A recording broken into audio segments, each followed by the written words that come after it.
গ্রিনওয়ার্ল্ড চ্যানেলে আপনাদের সকলকে স্বাগত। এর আগের ভিডিওগুলোতে মূলত ছাদ বাগানের উপযোগী বিভিন্ন ফল এবং ফুলের গাছ নিয়েই আপনাদের সাথে আলোচনা করেছি। তাই আজ আপনাদের সামনে নিয়ে এসেছি সম্পূর্ণ ভিন্ন ধরনের একটি ঔষধি গাছের ভিডিও।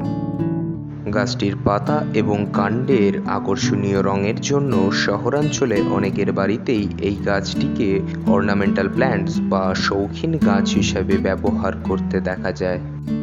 এছাড়াও গ্রামাঞ্চলের পুকুর ধারে বা অব্যবহৃত জঙ্গল এলাকাতেও এই গাছটিকে প্রায়শই লক্ষ্য করা যায়। গাঢ় লাল বা বেগুনি রঙের এই গাছটিকে এক এক জায়গায় এক এক নামে ডাকা হয়। কোথাও এটির নাম লাল পাতা, কোথাও এটিকে আবার রাঙা পাতা বলা হয়, আবার কোথাও কোথাও এটিকে লাল বিশল্যকরণী নামেও ডাকা হয়।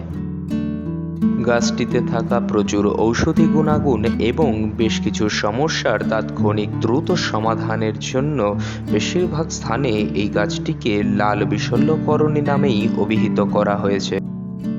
গাছটির বিজ্ঞানসম্মত নাম আরভা sanguinolenta। এই গাছটির প্রাকৃতিকভাবে যে সমস্ত রোগ নিরাময় ক্ষমতা রয়েছে তা নিয়ে বর্তমানেও একাধিক গবেষণার কাজ চলছে। আপনারা যদি তার বিস্তারিত তথ্য জানতে চান তাহলে NCBI বা ন্যাশনাল সেন্টার ফর বায়োটেকনোলজি ইনফরমেশনের অফিসিয়াল সরকারি ওয়েবসাইটে গিয়ে এর বিস্তারিত তথ্য দেখতে পারবেন এবং বর্তমানে যে সমস্ত মেডিসিনাল প্রয়োগের জন্য এই গাছের নির্যাসের ব্যবহার করা হয় তারও পুঙ্খানুপুঙ্খ তথ্য আপনারা সেখানে পেয়ে যাবেন। বেশ কয়েক বছর আগে এই গাছটি আমার এক বন্ধুর কাছ থেকে আমি উপহার স্বরূপ পেয়েছিলাম, যিনি বর্তমানে উদ্ভিদ বিজ্ঞান নিয়ে গবেষণার কাজে রত আছেন। এই গাছের পাতার রং যেমন গাঢ় লাল বা অনেকটা বেগুনি, তেমনি এই পাতার নির্যাসও একই রকমের গাঢ় রঙের হয়ে থাকে, যার মধ্যে প্রচুর প্রাকৃতিক ঔষধি গুণাগুণ পরিপূর্ণ মাত্রায় রয়েছে। শরীরের কোনো অংশে কেটে বা ঝরে যদি রক্তপাত শুরু হয় তৎক্ষণাৎ এই গাছের পাতার সেই রস বা নির্যাস যদি সেই ক্ষতস্থানে লাগিয়ে দেওয়া যায়, কিছুক্ষণের মধ্যেই দেখবেন সেই ক্ষতস্থান থেকে রক্ত পড়া বন্ধ হয়ে গেছে। আমি নিজে যখন প্রথমবার ক্ষতস্থানে এই পাতার ব্যবহার করেছিলাম তখন তার গুণাগুণ দেখে আমি সত্যিই হতবাক হয়েছিলাম। এছাড়াও শরীরের অন্য কোনো অংশে যদি চোট লেগে ফুলে যায় তখন সেখানে এই পাতাকে বেটে তার একটা প্রলেপ লাগিয়ে দিলে তার দ্রুত নিরাময় হয়। এছাড়াও যে কোনো রকম স্কিন প্রবলেম বা চর্মরোগের ক্ষেত্রে এই পাতায় রয়েছে তার নিরাময়ের আশ্চর্য রকম গুণাগুণ। আসুন আপনাদেরকে একবার হাতে কলমে দেখিয়ে দিই যে এই গাছের পাতার নির্যাস ঠিক কেমন দেখতে হয়।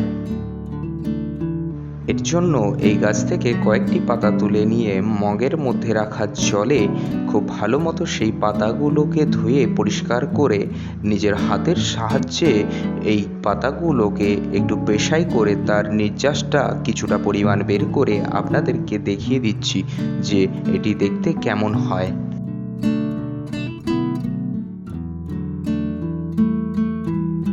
এই প্রসঙ্গে আপনাদের আরেকটা কথা বলে রাখি যে আপনারা দেখছেন এই গাছটির কাণ্ড কোথাও সবুজ, কোথাও বা আবার গাঢ় লাল বা বেগুনি রঙের।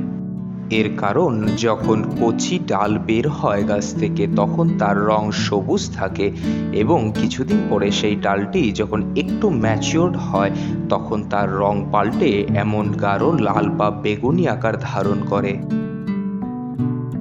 এখন পাতাটি পেশাই করার পর এর থেকে কিছুটা পরিমাণ নির্যাসের রং আপনারা দেখতেই পাচ্ছেন। পাতার রং এবং নির্যাসের রং একই। পাতা থেকে বের হওয়া এই নির্যাসকে আপনারা নির্দ্বিধায় যে কোনো ক্ষত স্থানে লাগিয়ে দিতে পারেন এবং আপনারা একবার ব্যবহার করার পরেই এর গুণাগুণ আপনারা হাতে নাতেই প্রমাণ পেয়ে যাবেন।